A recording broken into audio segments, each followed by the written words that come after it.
रेणुका का प्रताप दिन ब दिन सायली के प्रति और अधिक कठोर होता जा रहा है। वह अक्सर सायली और सचिन को ताने मारती रहती है।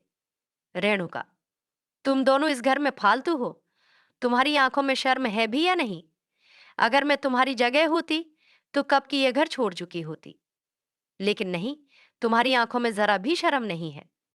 सायली चुपचाप ये सब सुनती रहती है, लेकिन सचिन भी उसकी तरह शांत बना रहता है। इस बीच परेश के कहने पर सायली रेणुका के लिए दूध लेकर आती है, परंतु गुस्से में भरी रेणुका दूध फेंक देती है और उसे फिर से ताने मारने लगती है। रेणुका, मेरी बहू और मेरा बेटा आकाश इस घर में नहीं है और इसकी वजह सिर्फ तू है। सायली खुद को शांत रखने की बहुत कोशिश करती है, लेकिन अब उसके सब्र का बांध टूट जाता है। वह कड़े शब्दों में जवाब देती है। सायली, काकू, अब बस बहुत हो गया। जब से रिया इस घर से गई है, आप हर बात का इल्जाम मुझ पर ही डालती आई हैं। लेकिन असल में गलती आपकी थी। उस दिन जब रिया के डैड ने आपसे पूछा था कि आपकी बहू चोर है या नहीं, तब आपने कुछ क्यों नहीं कहा। आप चुपचाप सब देखती और सुनती रही। और रही बात रिया की, तो मैं खुद उससे बात करने गई थी। लेकिन उसका आना या ना आना उसकी मर्जी थी।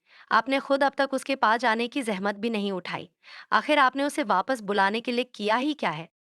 सायली की बातें सुनकर रेणुका आग बबूला हो जाती है और अपनी आवाज ऊंची करने लगती है। लेकिन इस बार सायली पूरी ताकत से जवाब देती है। सायली, काकू, मैं आपका सम्मान करती हूँ, लेकिन अगर आपने दोबारा मेरी बेइज्जती करने की कोशिश की तो मैं भूल जाऊंगी कि आप मेरी काकू हैं। ये सुनकर सचिन और परेश भी सायली का समर्थन करते हैं।